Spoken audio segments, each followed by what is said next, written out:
67वीं BPSC PT paper leak तथा पुनर्परीक्षा result के PDF में छेड़छाड़ एवं गड़बड़ी धांधली सेटिंग की सीबीआई जांच कराने, परीक्षा नियंत्रक अमरिंदर कुमार को हटाने, 9 प्रश्नों के गलत उत्तर को सुधार कर रिजल्ट देने तथा ई ऑप्शन को हटाने एवं उपस्थिति का 10% पीटी का रिजल्ट देने, उम्र सीमा में बढ़ोतरी करने, इन सभी मांगों को लेकर हम लोग पटना में 3 बार आंदोलन कर चुके हैं। बीपीएससी ऑफिस के आगे आंदोलन कर चुके, मुख्यमंत्री आवास के बाहर धरना दे चुके, पटना कॉलेज से गांधी मैदान जेपी गोलंबर तक पैदल मार्च निकाल चुके हैं और मुख्यमंत्री जी तक बात पहुंच चुकी, सीएमओ तक बात पहुंची, मुख्य सचिव तक भी बात पहुंची, सीएमओ से हमारे पास फोन भी आया, हमने सारी बातों से अवगत भी कराया। लेकिन इसके बावजूद भी मुख्यमंत्री जी तक बात पहुंचने के बाद और तेजस्वी यादव जी से भी मीडिया कर्मियों ने सवाल पूछा बीपीएससी पे, तो वो चुप्पी साध लिए। यानी कि बीपीएससी का बी भी अब ये लोग सुनना नहीं चाहते, बीपीएससी का बी भी बोलना नहीं चाहते हैं। और जो तेजस्वी यादव जी कल तक विपक्ष में जब थे तो 5-5 हजार रुपया सभी परीक्षार्थियों को देने की मांग कर रहे थे और बिहार लोक सेवा आयोग को बिहार लीक सेवा आयोग कह रहे थे। आज जब सत्ता में आए तो बीपीएससी का बी भी सुनना नहीं चाह रहे हैं या बीपीएससी का बी भी नहीं बोलना चाह रहे हैं और मुख्यमंत्री नीतीश कुमार जी भी चुप्पी साधे हुए हैं। तो इन लोगों की जो चुप्पी है वो यही दिखाती है कि युवाओं के प्रति सरकार असंवेदनशील है और युवाओं से, बिहार के छात्र छात्राओं से कोई मतलब नहीं है। और नीतीश कुमार जी से हम कहना चाहते हैं कि आप जो देश मांगे नीतीश का बैनर पोस्टर लगा रहे हैं, कैलेंडर जारी कर रहे हैं, तो उससे पहले आपको बिहारी युवा मांगे न्याय, इस पे आपको संज्ञान लेना होगा। बिहारी युवा मांगे न्याय, इस पे आपको संज्ञान लेना होगा। 1-2 स्टूडेंट्स की बात नहीं है, लाखों करोड़ों युवाओं की बात है, लाखों करोड़ों स्टूडेंट्स के भविष्य से खिलवाड़ हो रहा है। बीपीएससी अभ्यर्थियों के साथ अन्याय हो रहा है, बीएसएससी अभ्यर्थियों के साथ अन्याय हो रहा है, शिक्षक अभ्यर्थियों के साथ न्याय हो रहा है। आज सभी छात्र छात्राएं, चाहे वो किसी भी प्रतियोगी परीक्षा की तैयारी करते हैं, चाहे वो मगध यूनिवर्सिटी के छात्र हो या किसी और यूनिवर्सिटी के छात्र हो, सभी लोग आज परेशान हैं अपनी अपनी समस्या को लेकर और सभी सड़क पे उतर के आंदोलन कर रहे हैं। और आप बिहारी युवाओं के साथ न्याय न करके आप देश मांगे नीतीश का बैनर पोस्टर लगा दीजिएगा, कैलेंडर जारी कर दीजिएगा, तो इससे नीतीश कुमार जी आप प्रधानमंत्री नहीं बन जाइएगा। आपको वोट देंगे बिहार के युवा, बिहार के छात्र छात्राएं ही आपको वोट देंगे, तभी आप प्रधानमंत्री या कुछ भी बन सकते हैं। अगर बिहार के युवा आपको वोट नहीं देंगे तो आप मुख्यमंत्री भी नहीं बन सकते हैं, प्रधानमंत्री बनना तो दूर की बात है। तो इसलिए नीतीश कुमार जी कम से कम अभी भी आप नींद से जगिए और बिहारी छात्र छात्राओं के साथ न्याय कीजिए और बीपीएससी में जो अन्याय हुआ है तो न्याय कीजिए आप और समस्त छात्र छात्राओं को न्याय दीजिए, ताकि इन छात्रों की जो मांगे है उनको पूरा कीजिए। और सीएम मुख्यमंत्री जी तक जब बात पहुंच गई उसके बावजूद भी ये लोग चुप्पी साधे हुए हैं, तो बड़े आश्चर्य की बात है। तो अगली बार जब विधानसभा चुनाव हो या लोकसभा चुनाव हो, तो जिस तरह से हम लोग को अभी आप लोग बैरिकेडिंग करके रोक देते हैं जब आंदोलन करते हैं सही मांग को लेके, तो जब इलेक्शन में आप लोग आइएगा, चाहे कोई भी पार्टी के लोग हो, विपक्ष को भी चाहिए था अभी, जो बीजेपी आज विपक्ष में है, कल वो भी सत्ता में थी, उस समय भी बीजेपी ने भी सीबीआई जांच के लिए कुछ नहीं किया। जब सत्ता में थी तो भी चुप थी, बीजेपी सत्ता में थी तो भी चुप थी।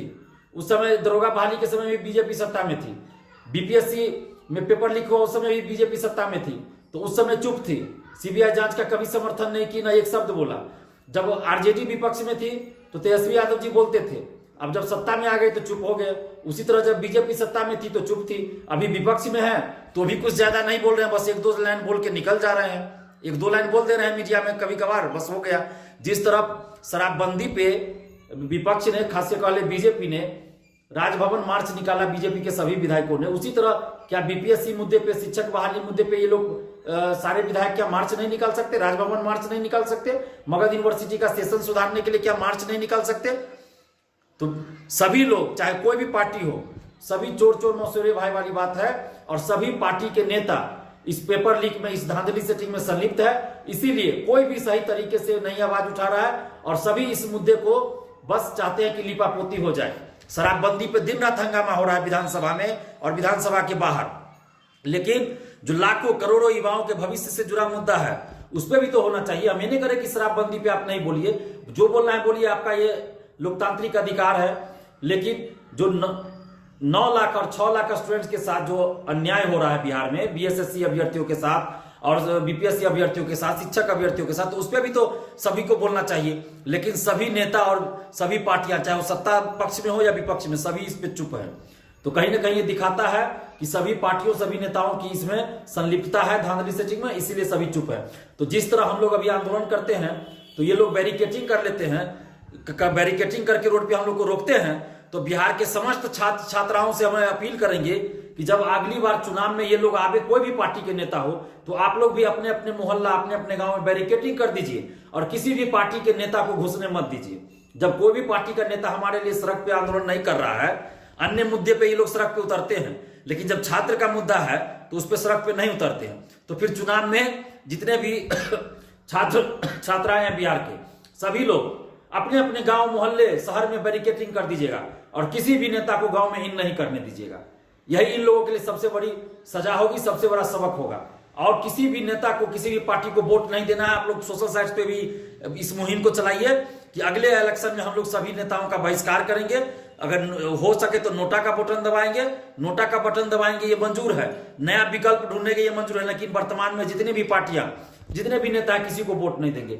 इसलिए नीतीश कुमार जी, अभी भी हम अपील कर रहे हैं, आपसे विनती कर रहे हैं कि आप छात्रों के साथ न्याय कर लीजिए, छात्रों के साथ न्याय कीजिए, बीपीएससी अभ्यर्थियों के साथ न्याय कीजिए, शिक्षक अभ्यर्थियों के साथ न्याय कीजिए। नहीं तो फिर ऐसा ना हो कि सभी नेताओं के लिए एंट्री ही बंद हो जाए गांव में मोहल्ला में, क्योंकि बिहारी छात्र, बिहार के छात्र छात्राएं, बिहार के युवा अब चुप नहीं बैठेंगे। तो इसलिए नीतीश कुमार जी, अभी भी समय है, आप बीपीएससी अभ्यर्थियों के साथ न्याय कीजिए। और जिस तरह से मेंस से 18 दिन पहले पैटर्न बदल दिया जाता है मेंस का, तो ये सब कहीं ना कहीं दिख रहा है कि जो लोग मेरिट से पीटी पास भी किए हैं ना, उनको भी मेंस से जबरदस्ती बाहर करना है। और बीपीएससी मेंस और सीजीएल 3 पीटी देखिए लगभग 4-5 दिन के गैप में लिया जा रहा है। क्यों? ताकि 67वीं बीपीएससी में जो सीटों की बोली लगी है तो उसमें कोई दिक्कत ना हो। जो मेरिट से पीटी पास किए हैं उनको किसी तरह ऐसा पैटर्न कर दो, ऐसा एग्जाम लो, इस तरह से एग्जाम लो कि ये लोग बहुत उत्साहित हो जाए और मेंस इनका अच्छा ना जाए और ये लोग मेंस से बाहर हो जाए।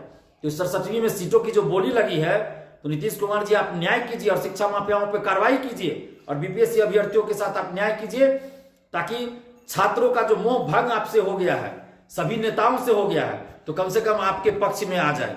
नहीं तो फिर नीतीश कुमार जी, बिहार के युवाओं का मोह भंग हो चुका है इन सभी नेताओं से, आपसे भी हो चुका है, सत्ता पक्षों विपक्षों सभी नेताओं से, सभी पार्टियों से युवाओं का मोह भंग हो चुका है।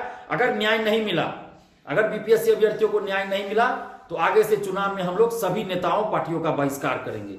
धन्यवाद। जय हिंद।